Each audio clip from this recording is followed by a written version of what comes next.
we're here, we're so close, and Hashem has chosen us, and we see such dramatic change and transition, and yet we may not make it to the finish line. I'm a little older than you. When I say V'sechazen einenu, I literally ask Hashem, will my eyes see Yerushalayim and Beis Hamikdash?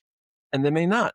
And what will happen if Mashiach comes 5 years after I'm niftar this year? Or if you're so close, and yet there's so many parts lacking that we yearn for. It's a question before October 7th, and it's a question after October 7th. And the answer to that question differs dramatically, as quite frankly, almost every aspect of Jewish experience. There's not one single question you could ask that should be answered the same way before October 7th. It's the watershed mark in our people, unfortunately, an infamous watershed mark, and everything has to be streamed through what happened. And anyone who tries to run away from it because it makes them uneasy and they'd rather focus on sports and leisure, you're running away from Judaism. You're running away from Jewish history.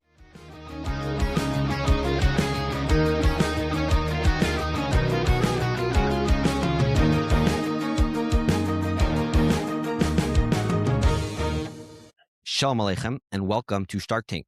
Shtark Tank is a podcast about the challenges and opportunities of being a mentor in the workforce. As we approach Tisha B'Av, we are joined by Rav Moshe Taragin, who's someone who I look up to and always look towards for direction and understanding our current moment in the broader scope of Jewish history from a Torah-based lens. So Rav Taragin, welcome back to Shtark Tank for another episode. Thank you so much. Thank you, Yaakov. It should be our last Tisha B'Av. Maybe we'll avoid it this year as well. Amen. So before we get started, first of all, two brief notes. First of all, really appreciate everyone who has given me feedback and left comments and reviews on the podcast. It really gives me a lot of chizuk, a lot of strength. So thank you so much, and definitely feel free to continue to leave those comments and leave those reviews. And also, I want to mention that Rav Taragin is coming on the heels of another sefer about our current moment. We'll include the details in the show notes. It's called Reclaiming Redemption, Aliyah Geulah, Volume 2, Faith, Identity, Peoplehood, and the Storms of War. So we'll include information about that. So Rav Taragin, maybe we'll start with the following setup. We last spoke on this podcast right after the miraculous return of all the living hostages, right after Simchas Torah, and you came to give us some perspective on that moment. So now we're around 9 months later. I guess it's maybe to be expected that after such a great high, there might be a bit of a cooling, and certainly hasn't been the easiest of winters with continued battles and casualties in the north, additional fighting with Iran. Elections are coming up, and obviously the discourse around that is never a pretty thing. So maybe you could start with giving us a little bit of a glimpse as to how you sort of think about our current moment, where we are right now as we approach Tisha B'Av, in light of the events of those last sort of 9 months. Well, first of all, thank you for helping people through this and helping them navigate the spiritual labyrinth and the spiritual maze, because it is important for people on both sides of the ocean to try to connect to the ideas, to the deeper spiritual moments that we're living through. Sometimes we default to politics and to military calculus, who won the war, who didn't win the war. I think that Geulah is a very delicate balance between activism, confidence, gratitude, but also recognition that it won't all happen as quickly and as neatly as we expect. So if you take a far right version, such as the Satmar version, we're not meant to activate or enable or facilitate. We're just meant to wait in place, and any violation or any shift into even partial activism is a cardinal sin, one that creates grave consequences. The other hand, you have people who deeply believe that Hashem Kadosh Baruch Hu wants us to be participants in this final Geulah and wants us to be empowered to be part of it. And sometimes being part of the process and being privileged to so many successes. And thank God, Baruch Hashem, the state of Israel, our people, the people in Israel, have been privileged to such an arc of success, ARC, across so many fields, militarily, economically, and socially, of course, religiously, spiritually. And sometimes we get a little bit overconfident, and we feel as if it's all going to happen in the 6 hours that happened the night of Yitzias Mitzrayim.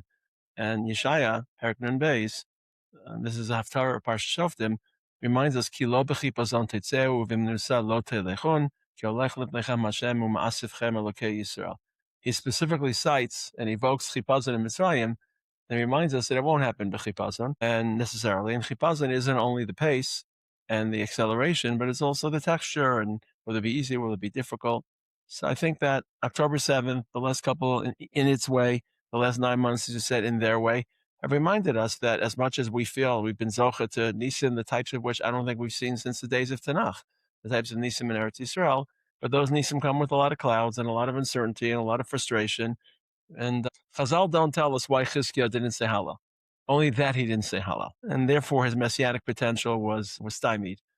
But it's probably likely that he didn't say Hallel because he woke up the day after the nace of 185,000 Assyrian soldiers being killed miraculously the night of Pesach, and he saw the entire northern kingdoms exiled by the same Sennacherib. And not only that, but most of the southern kingdom was ransacked by Sennacherib. So he received Yerushalayim, and when he factored it into the border calculus, he didn't feel that he could express joy and gratitude through Shira. We live in an inverse situation. Baruch Hashem, our people are moving forward. Our country is successful. Kibbutz Galios is powering along.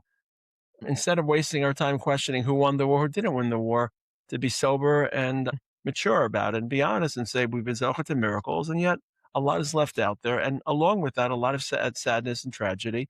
And HaKadosh Baruch Hu wants us to process multiple emotions at once, and we have to hold them all together.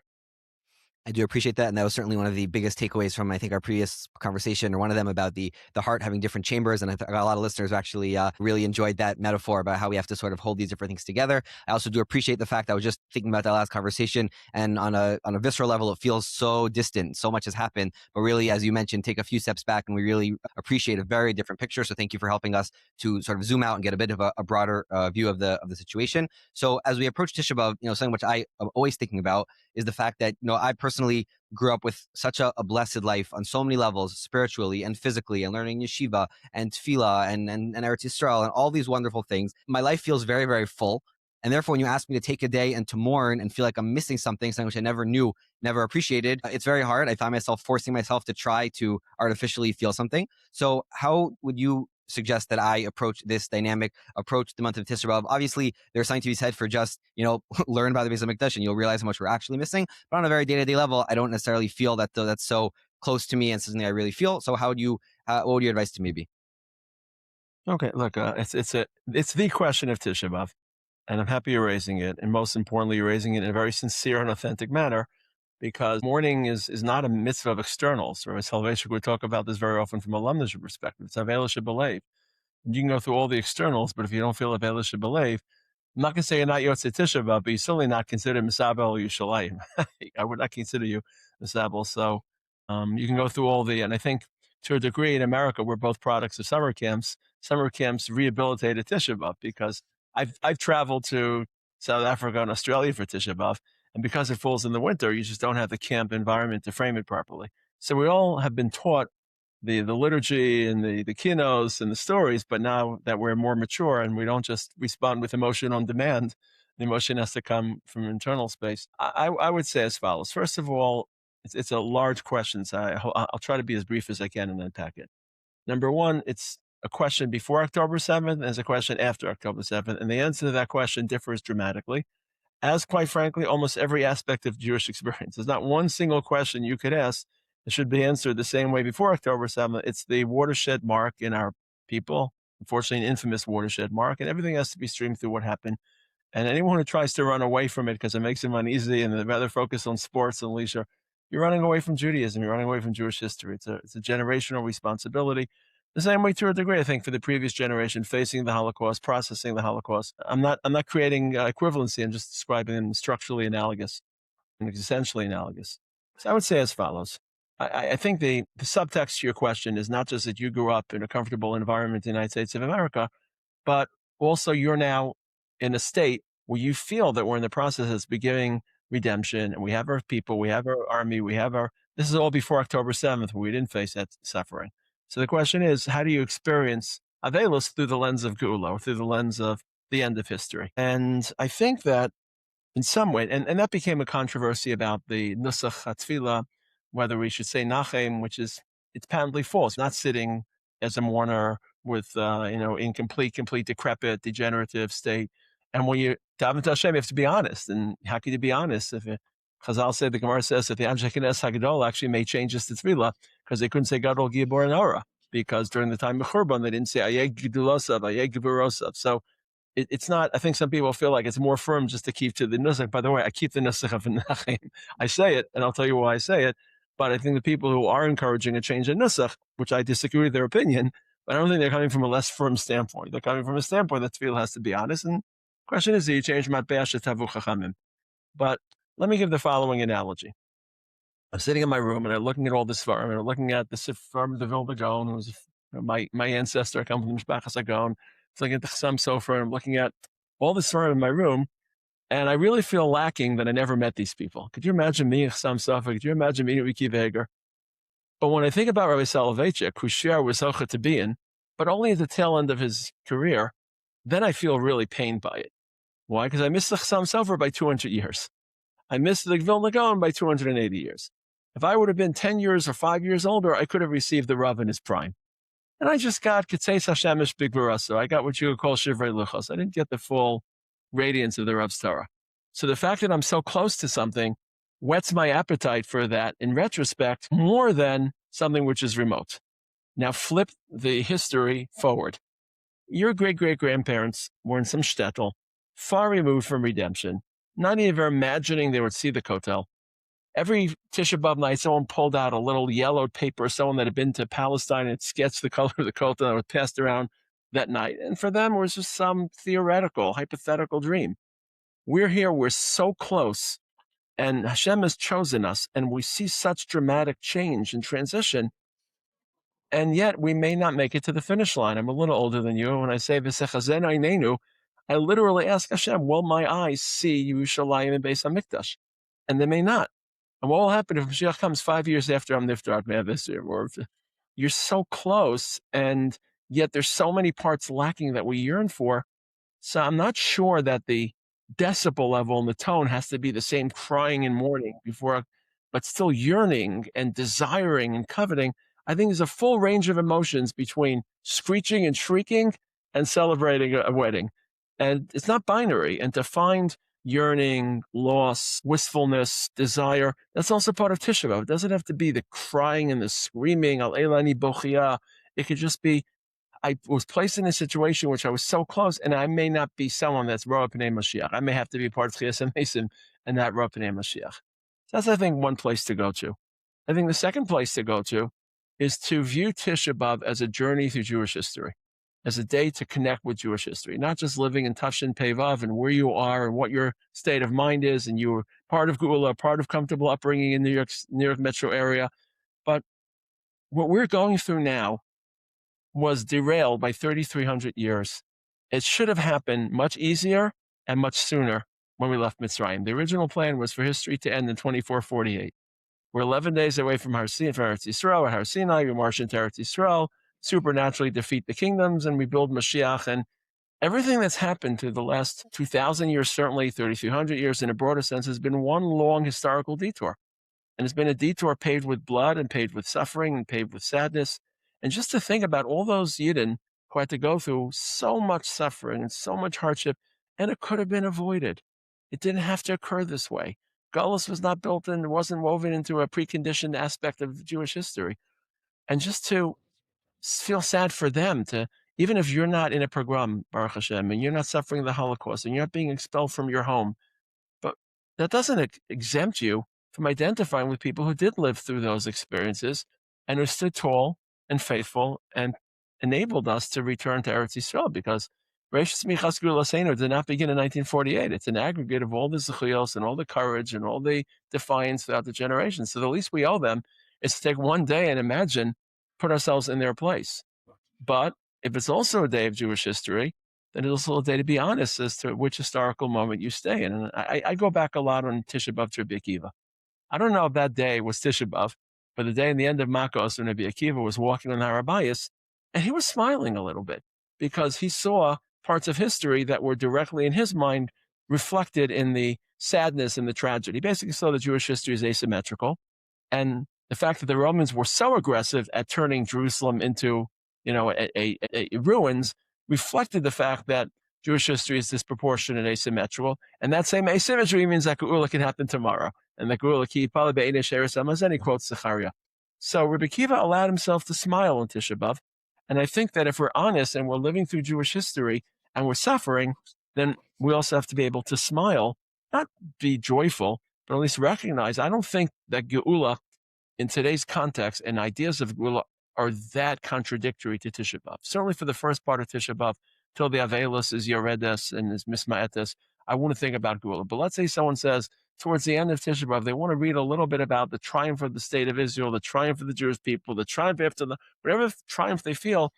I think that's an honest and authentic component and complementary element to Tisha B'Av. One thing I wanted to actually go a little deeper on, you mentioned the Nusach HaTefillah question, and I remember a very interesting conversation I had in the Karen B'Av Necheder Ochel, I think around Chanukah time and Shal Shudas, and they sing Chasov Zera Kachachad. It's very moving and emotional. And someone asked, like, Ki Or Chalanu Harisha Ve'in Kates Limei Hara. I'm botching the words out about pets a few months away, but those words which were written in a very, very dark time and really seem very far from our lived experience. So I'm wondering if you talk to some to various questions that come up with various pieces of text that were written in very dark times and really seem very distant to how we experience them today, how you approach those paragraphs. Well, look, it's an analog, but it's a little different because it's not Nusach HaTefillah. So since it's a song, Ma'asur, but it's not really Nusach HaTefillah, so it doesn't have to be authentic. It could be nostalgic in a sad way, sad, melancholy, nostalgic in a melancholy way. Namely, there were people who sang this song, lived through dark times, so the least I can do is to relive Hanukkah over the past 2,000 years, not just my own personal Hanukkah. But it doesn't have to be authentic because it could be nostalgic. My tefillah has to be authentic because I, Moshe Taragin, am speaking to the Rebbeinu Shalom in the middle of my tefillah, Mincha on Tisha B'Av, and I have to bring my honest expression. And I can't talk about a reality that I don't feel exists. Even if it weren't tefillah, Im Tim Salomer, that it weren't tefillah, I think that those words to me don't feel dishonest. I know that we've started this process. I can't tell you how long it will take. It could take 200 years. It could take 1,000 years. I think that we don't know this in Geulah. And I think it feels really long. And maybe that word hara'ah, but if you use hara'ah in a more less literal way, that when I'm Yisrael, the fact that there are so many Jews who are not yet in Eretz Yisrael, so many Jews don't yet see HaKadosh Baruch Hu's Malchus, so we can point to all the tribes of the state of Israel, but it's still a condition of relative Ra. Tov and Ra aren't necessarily antithetical. So, but I really dodged your question because your question was about, and I said it's only Mosor, and Mosor could be nostalgic. In terms of the Nusach HaTefillah, I feel that halacha has to be impregnable to hashkafa, and halacha has to have a red line, and you never violate halacha. Now, those who want to change Nachem feel that they're upholding halacha because they're articulating something more honestly, but we're especially sensitive, maybe even it's a modern sensitivity, because of the wholesale changes that Reformed and later Conservative Judaism made to the Nusach HaTefillah. So that became Orthodoxy's line in the sand. We're not going to say the Nusach HaTefillah because then we've crossed the bridge too far, because then we're walking in the path of non-Orthodox movements. But already in Chazal, you have Gemara Brachos about Brachos, Kol Mishana, there's a lot of harshness about changing Nusach HaTefillah. So I feel like I'd rather stretch the words and be creative about what the words mean than step across that red line of halachic integrity, or halachic, not integrity, but halachic rigidity. Because so much of tefillah comes from Nazareth Gedolah. Let's focus on the current moment after October 7th, and there are a number of things we could talk about. But maybe I'll pick up on one thing which you alluded to a little bit in the previous answer, which is that certainly for certain people at certain moments on October 7th, on that awful day, there was this sense of maybe this is it. Maybe this process of Geulah is about to go back very, very significantly as far as a certain sense of Churban, very real Churban, but maybe even a broader Churban was on the horizon for some people. Also today with some of the unfortunate infighting between groups in Eretz Yisrael, between, and obviously the media and the elections, they love to pick up on these slogans and to threaten that society could fall apart and all of these very dramatic headlines. But I'm wondering if those various thoughts and ideas that people raise, those concerns that people raise, hold any water, is something we should all be thinking about and considering the fact that what we've built over the last 100 years here in Israel could be set back just as much, some sort of, Churban Bayis, whatever you want to call it. Do you give any water? Do those thoughts hold any water in your mind? Is something we should be thinking about at all, or is that just people being shrill? I think you're asking two questions. One question is, will there be a Churban? Second question is, will there be setbacks? And those are two very separate questions. And then you talked about social infighting, which is just one of the perils that we're facing. We're facing perils that are much greater than whatever ideological discord exists. We have a Masara from the Ramban. The Ramban reads the two Tochachos, one in Parshas Bechukosai and one in Parshas Kisavo, as relating to the two exiles. The one in Bechukosai is the Galus Bavel, the one in Kisavo is the Galus Haruch of Edom. And he makes a very strong point, actually disagrees, but this is a Shittas Ramban. And it's been accepted by our Masara. When we read the two Parshios, we try to find hints and clues. And it's a very compelling point. He has like 10 or 12 rayas that there's distribution is historical, not just literary. Now, if you accept the Ramban, then the assumption is that since there's no third Tochacha, there's no third Galus. There's no third Churban. And that's pretty much the baseline that I think a lot of redemptive thought, I don't like to say Zionist thought, not Zionist, I think there's a bigger camp of redemptive thought. The terminology is where they're different. Is it Reish Chazal Seinu or is it not? Is it a secular state an instrument? Is it not? But I think if you ask most people, have we experienced a shift in history? Is the state of Israel and the return of Jews to Israel going to be part of the final messianic narrative? I think most people would sign up for that. And if you just discard some of the ideologically aggressive statements, which I may believe in, I think most people would agree that we're in a redemptive process. So I think that's a baseline, that we're here to stay, and that the facts that we placed on the ground, the fact that 8 million Jews will be, God forbid, chas v'shalom, forced to leave Eretz Yisrael, chas v'shalom, that would be a Churban. That would be a Churban like the Churban Bayis Sheni, and that can't happen. So no matter what happens, we have to hold on to that faith and hold on to that emunah. Now, will there be setbacks? Yes, and I mean, hope not, but there can be. And will those setbacks be severe? They can be. I don't like to speak in sensationalist terms, but I don't think that we can just assume that since we're in Eretz Yisrael, we won't be attacked by a nuclear bomb from Iran. As is Hashem, we daven, we hope, and we trust HaKadosh Baruch Hu. But I think setbacks were built into Geulah, not as a necessity, but as a hypothetical, as a scenario. There were setbacks before in previous Geulahs. We all know about Ezra and Nehemiah, some of the setbacks they experienced. So I don't think Moshe Rabbeinu, and the Chazal tells us that he fled Mitzrayim after he failed to convince Paro, and he had to run away for 5 or 6 months. So I think there's confidence in the broader conclusion, the broader narrative, but I don't think that should breed overconfidence that there won't be any setbacks, whether military or social or otherwise. So we talk about the Achdut component, the internal divisions component. So one of the setbacks that some people warn about, and again, I think some people are being shrill and just being sensationalist, but they do talk about the possibility that people will want to leave. Certain segments will feel like they're not welcome here, or they don't identify. It was in the debate over the judicial overhaul going back a few lifetimes ago. Only 3 years that people felt or were claiming that people are going to leave. And there's always been talk about Israelis who don't feel that Israel's matches up to what they believe in. They're going to leave en masse. So it's something which I've heard before many times over my short life. So I'm wondering, both generally in terms of the lessons from the Churban as far as Achdut goes and how we should be thinking about that, and specifically about keeping everyone here and making sure that we don't end up losing part of the nation, even a small part. That would certainly be tragic.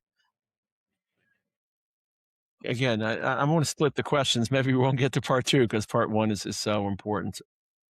And look, the cliche, as we learned from the second Beis Hamikdash, that sinas chinim is corrosive and we have to avoid it. Like every cliche, it comes and it goes, and you need more substance to make it meaningful.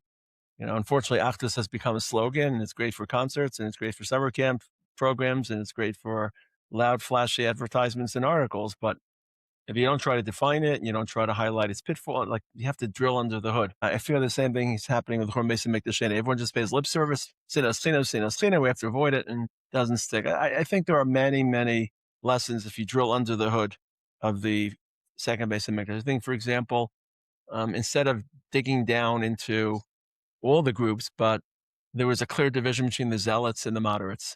And you see that a lot with the Yochanan ben Zakkai. And the Sicarii, if people know what I'm referring to, they were probably one of the groups that were best known as zealots, worst known as zealots. And they took very, very self-destructive actions to burn silos and to execute. They literally assassinated Jews who they believed were colluding with the Romans. And I believe that these zealots were filled with redemptive zeal and redemptive hope and redemptive imagination. And I think that in Israel today, we're getting not close to that. I was going to assassinate other people, but there certainly are those people who tilt towards zealotry, and zealotry sometimes can be reckless and irresponsible and take actions that don't consider a broader, moderate people, or typically older, typically more seasoned, typically see the bigger picture. And zealotry is now expressing itself in populist politicians and politicians who don't necessarily provide real pragmatic solutions, but just foment public opinion. I think that's one thing to look at, the danger of zealotry and the need to moderate it. I think the second Beis Hamikdash has a lot to teach us about the relationship between people in Eretz Yisrael and people in Chutz La'aretz. That people don't realize that the majority of Am Yisrael lived in Chutz La'aretz during the second Beis Hamikdash. The overwhelming majority, I don't just mean the majority by hairbreadth, the overwhelming majority lived in Alexandria, lived in Persia since Mordechai and Esther. And you ask yourself, where were they during the Roman occupation, the Roman conquest? And we don't really have much documentation of military support. We have slight documentation. They tried to get rally forces, but not. So I think it's supremely important for us to maintain the integrity and the relationship between Jews and Chutz La'aretz, which is not hard for Jews in Teaneck. It's not hard to keep them in tow, but it's harder for Jews whose political and ideological positions sometimes clash with the position of the state of Israel.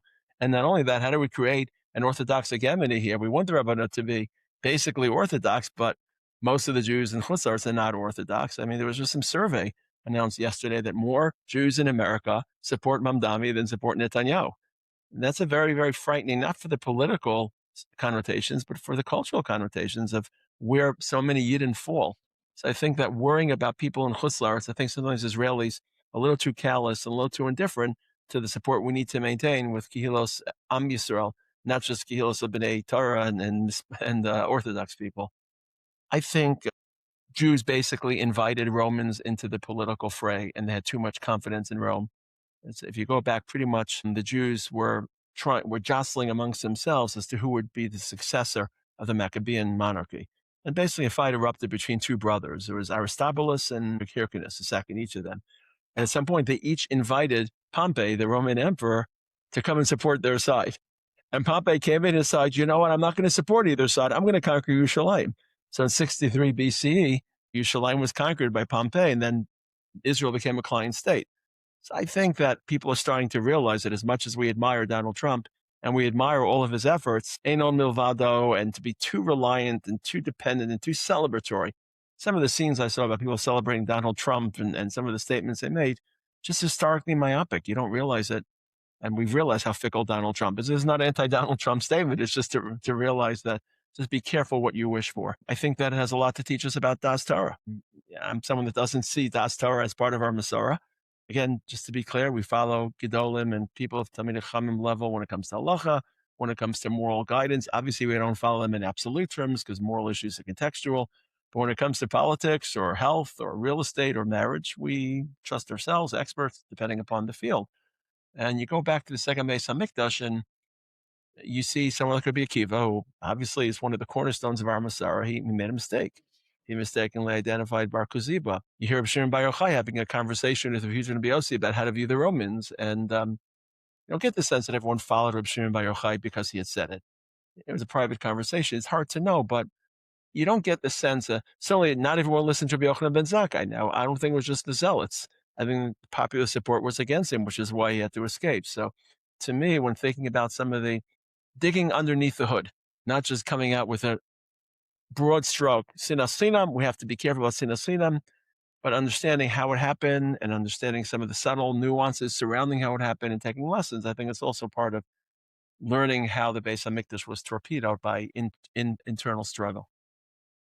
One of the sort of sub-themes that we've been talking about, you just mentioned the myopic view and the broader historical view, is this idea that, day to day we're inundated with media and with messages and here and now. And, taking a few steps back can be extremely helpful in seeing things in a very, very different light. Any tips or advice, mainly just for ourselves, adults, educate ourselves to talk about it in a more mature way. And also, we're now raising the next generation of children to be able to really have a healthy perspective on these things, because it seems like everyone these days is so caught up in the latest headline, the latest news. And again, when we take a few steps back, it looks so different and so much more nuanced and so much more complex. And sometimes that can be a more optimistic, less optimistic, but any sort of practical tips of advice that you'd give to our audience to be able to really hold on to that part of what we're talking about here? I mean, it's hard because you're asking for perspective, and perspective is not something you can bottle and deliver to someone. How do you get perspective? It reminds me of the old story of a grandfather who takes his grandson out into the backyard, and and he plants a tree, and the grandson says, the grandfather says, I'm planting this tree with you because I want to teach you patience, because I will never, ever eat from these fruits because it will take several years to grow, but I'm patient enough to know that. And the grandson looks at his grandfather and says, I can't wait to learn about patience. I can't wait to learn about patience. It's amazing. So there's certain things you just have to go through life and gain perspective. I think, first of all, cutting the cord from this constant addiction to the headlines and what Netanyahu said and what this one said. And it takes an attitude shift. Do I really feel the elections coming up are monumental? Not really. I don't really think. Let's say, for argument's sake, let's play endgame and radicalize the outcome. Let's say the current government is replaced by a less Haredi-friendly government. So let's say they remove some of the subsidies, and the next government will return some of those subsidies. And no, Haredim aren't going to draft. So people will be a little more wealthy, a little, better off, less off. There'll be more money raising in the United States, less money. I'm not clocking you with my opinion. And certainly the geopolitical situation. So when you realize how little it changes because of the realities on the ground, then you put your efforts elsewhere. You put your efforts into ideas built to last and values that are important. So I think the first step is training yourself not to be so addicted to the news. I try not to follow the news as best I can. Obviously, important events. Try to find people who write about ideas, whether they're ideas within this moment. I try to do a lot of that writing. So I don't mean to hawk my own books, but other people. Could just be people that write about ideas, even though they're not living through the moment, but they're obviously ideas that resonate through the moment. So for me, let's say Rabbi Sachs's ideas resonate. It doesn't have to be Rabbi Sachs. It could be, but find ideas, not just, I think, with all the flourishing of Torah, especially in the Haredi world, I feel that Torah is flourishing, halacha, Gemara, lamdas. Not so sure how much there are fresh ideas and broad ideas. And they're two different processes. I totally understand it. When you're learning a shach, you're not thinking about ideas. You're mincing, you're parsing very, very fine details. Ideas are broad, ideas are big, ideas are historical. I would maybe tefillah as a time to connect with the Kodesh Baruch Hu through ideas. But it's an important question. I think our people are getting too wrapped up in politics here and now, casualty counts, who won the war, who didn't win the war. And it's important to take a few steps back and connect with what are we going through as a people? How does this change your life? And to connect a very deep, soulful emunah that we know how this will end. I know exactly how all this will end. What we don't know is how it will end, how soon it will end, and on whose shoulders, who will carry it to the finish line. But we know exactly how this will end. And that creates a confidence that shouldn't be naive or shouldn't be in any way irresponsible, but quiet confidence. We may not be the people to bring it to the end. We may not survive to the end, but we're part of a larger chain of history that we know how it links to the conclusion of history. Right. And this sort of attention span politics has been written about and also is, not just a Jewish problem, it's a global problem. And the effects of social media on geopolitical events is at this point pretty well documented, but it's certainly a fascinating topic. And so thank you for that perspective on that.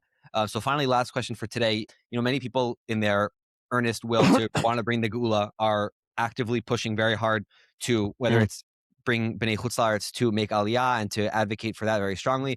There are also people who are advocating that people should be yearning more to go up to Har Habayit and to be activists in that sense. Now, those two are obviously quite different, but there is a certain similarity of people who believe very strongly in a certain way of being active in bringing the Geulah, and then that can leave people sort of a little bitter that people are preaching, talking down to them, various other pushbacks that I view as sort of similar. So I wonder if you could talk to these two phenomena broadly and how you think about them in the roles that we have. People, I guess, maybe to add, one other point is that people want to have something to do in their control. So if someone made Aliyah and they had a good experience and they can now advocate that B'nai Chutz La'aretz make Aliyah, or they've fell in love with Har Habayit and they can go to take to social media, going back to media and get everyone to come to Har Habayit, it does feel like something in their control to bring the Geulah a little bit closer. So among those various ideas, I'm happy to hear sort of your take, your approach. I'll give my take on my approach gladly, but I have to take issue, not with issues that you raised, but two sentences you said that to me are very off. They're very morally problematic. Number one, preaching to people and making them feel less is very disrespectful to human beings and built into our recognition of Tzelem Elokim is that we respect people, respect their choices, and I'll talk about this a little bit later. And second of all, in my opinion, I think people disagree with this. Going up to Har Habayit, I don't go up, and we'll discuss why I do or I don't go up.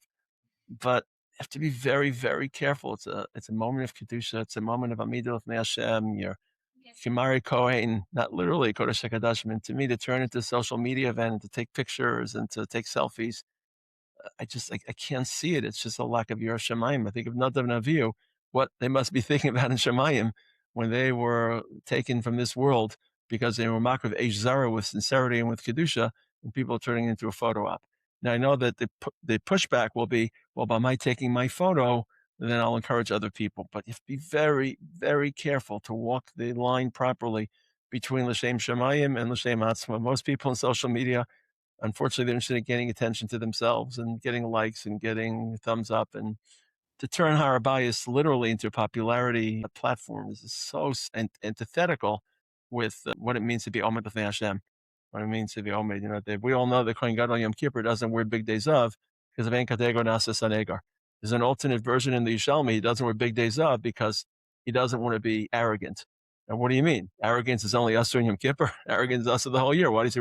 And since when you're standing in front of HaKadosh Baruch Hu, the scales of arrogance and humility are much more finely tuned. So anything that traces of arrogance has to be eliminated. So I think people have to be very, very careful to go to Har Habayit to do it with the right kavanas and the right machshavos, each in their own way. Just because you know the level of the kavanah of the Vilna Gaon doesn't mean in your world, in your mind, reach whatever machshavos and kedusha you can, but not to, God forbid, excuse me for saying it, I don't even say exploit it. I had a harsher word, but exploit it for personal interest. In terms of, look, again, it goes back to what we started the conversation with: should you push Geulah, should you not push Geulah? I think one of the legacies that I received from my Rosh Hashiva across the board was we should be activists, but it should be grounded, moderate, based on the pasuk in Shir Hashirim, Mishpati Eschem Benos Yishalayim, Im Te'iru, Im Ta'aru, which Satan sees as an Isser to violate the four Shavuos. And we see as just a warning to know that there's a way to advance, there's a way to facilitate, there's a way to catalyze, but not to take the whole process and to assume it's going to happen immediately and to feel like if it doesn't, there's something flawed in the process. In terms of the two poles that you mentioned, I would say as follows. Collectively, Kibbutz Galios is one of the Simanei HaGeulah. We say it, Bone Yushalayim Hashem, Nidche Yisrael Yechanes. Unuvitzaseinu Kanes Me'akas Haaretz. And Baruch Hashem, now you and I are speaking. Maybe this wasn't true 9 months ago when we spoke, but right now the majority of Am Yisrael lives in Eretz Yisrael. So that's a very affirming sign that we're in the process of a long, whatever Geulah means, but it's a long-standing, a long evolving process. Which is the Am Yisrael coming back, and it's something that should be supported. We should invest in it massively. I'm proud that my brother-in-laws are by fast. They've found the Nefesh B'Nefesh. So Baruch Hashem, he's a tzaddik who's for bringing back tens of thousands of Yidden. On a personal level, I think that every Yid has to desire to live in Israel, but life is complex, and everyone's living in very, very tangled webs of responsibilities and limitations. Responsibilities to parents, responsibility to family, responsibility to community, and limitations. It's honest for a person to say, I don't think I'll make it in Israel. My constitution isn't built for it. It's hard to live in Israel. That's a person can say, I won't have enough parnas in Eretz Yisrael. And I think that one of the lessons that Rav Lichtenstein taught me, there's a famous story, I've written about it recently, that Peres came to visit the yeshiva, Shimon Peres, in 1978. And he asked Rav Lichtenstein, what's the political credo of the yeshiva? And I'm sure he was expecting right, left, give back Sinai, don't give back Sinai, the issue of the day. And Rav Aaron totally missed the boat because he wasn't thinking in those terms. There's a whole, what's what I'm looking for, is a whole genre of stories where Rav Aaron is so pure and so noble, he doesn't understand the question. He thinks you're asking a higher question than a lower question. So he feels that, so he says, I want to train my Talmid in the following 3 ideas. Number 1, even though you're engaged in the base matters, you should be immersed in the outside world and worry about it. Number 2, you can disagree with people, but still respect them. Number 3, realize the complexity of the human condition. You don't have a monopoly on the truth. I imagine Peres walked away baffled. Does that mean you're voting for me or not voting for me or whatever election? It was 1978. So I think that appreciating that life is complex, that human beings are complex, and that basically they're sincere. I would like every single Jew walking this earth to wish that if they only had a magic wand in their hand and they could abracadabra themselves to Israel, they would. Problem is, no one has that magic wand. And therefore, it's not easy for everyone to make Aliyah. And people can live meaningful lives, committed to Israel, committed to the future of Israel. And they don't have the schus to, just like you and I have the schus to not serve in the army anymore, but to serve in the army. And it's a schus that comes with a price. And we all pay the price, but we have to remind ourselves again and again, we have that schus, we have that mitzvah. And even though it's hard for us and it takes sacrifice, schar mitzvah, the front saragra, and not every mitzvah is going to be easy. Today, mitzvahs become so easy. Kashrus is so easy. Shabbos is so easy. This is a mitzvah, whether it's Eretz Yisrael or serving the army, that's very, very difficult. And instead of complaining about the price we pay, and instead of feeling arrogant or condescending to people that don't pay that price, whether it's serving in the army or living in Eretz Yisrael, to appreciate, we don't want to have charat on our mitzvah. If a person has charat on the mitzvah, chas Hashem, to lose his char mitzvah. Easier said than done. But instead of preaching to people who, for whatever reason, can't or don't make the decision, just to feel inner pride, it doesn't have to express itself, to feel inner contentment, inner pride, that you're zocher to the mitzvah. So I don't think that pushing Aliyah in people's face, and certainly in a disrespectful and pugnacious way, is healthy. I think that creating a world in which every Yid believes that they belong in Eretz Yisrael, that's the goal that we should hit.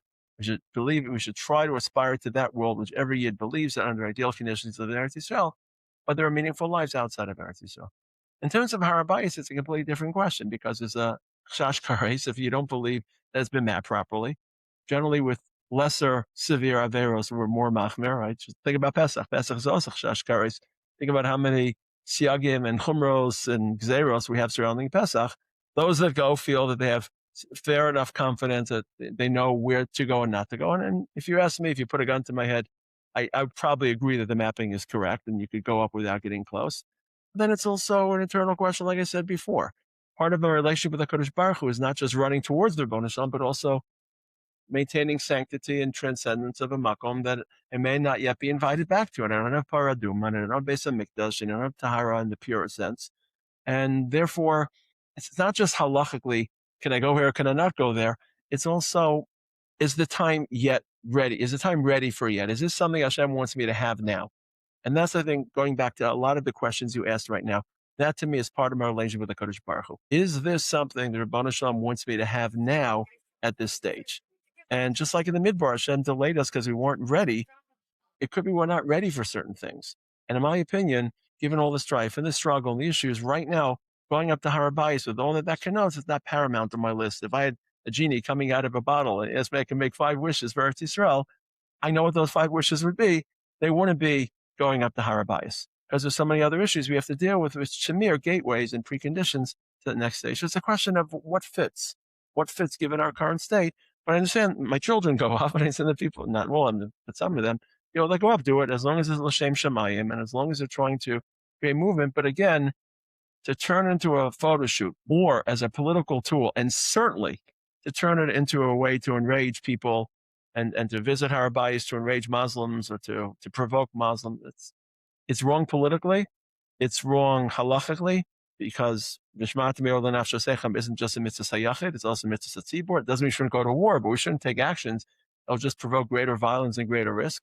And I think it's wrong theologically to use Har Habayit as a tool for anything. Har Habayit is itself. It's Amidah L'Fnei Hashem. Amidah L'Fnei Hashem is itself a goal, not a means to another goal.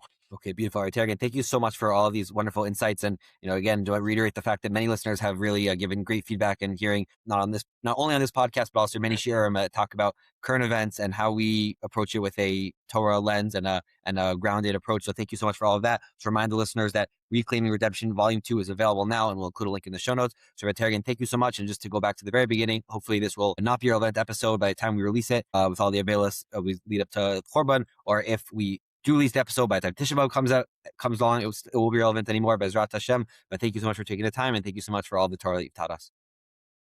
Thank you for helping people through these meaningful times, hard times, but meaningful times. Bezrat Hashem, continue your good work, Bezrat. Amen. Amen. Thank you so much.